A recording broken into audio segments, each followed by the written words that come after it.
ቅዳሜ የ6 ሳምንት የሰመር ሎኪን ፕሮግራሜን የምዘጋበት ጊዜ ነው። እስካሁን ደስ ካልሰማችሁ እንግዲህ አሁን ያለንበት ክረምት ማለትም ሊትራሊ 2 ወር ብቻ የቀረንን ክረምት በስነ ስርዓት መጠቀም ከፈለጋችሁ እንዲሁም ደግሞ በ2018 የነበራችሁን ማንነት ላለመድገም ካሰባችሁና ቁርጠኛ ከሆናችሁ ከኔ ጋር የምንሰራበት የሰመር ሎኪን ፕሮግራም ነው። ይሄ ፕሮግራም ኦንላይን ስለሆነ የትም ቦታ ብትሆኑ ችግር የለውም። ሲምፕሊ ኢንተርኔት ካላችሁ ጆይን ማድረግ ትችላላችሁ። ይሄ የሰመር ሎኪን ፕሮግራም ደግሞ በሁለት ነው።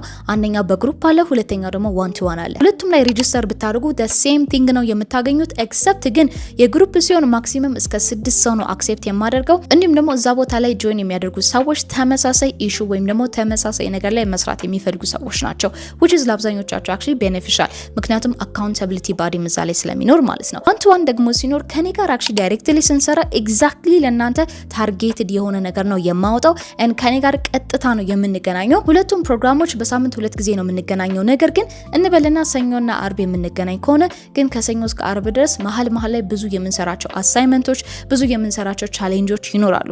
አላማው ምንድነው?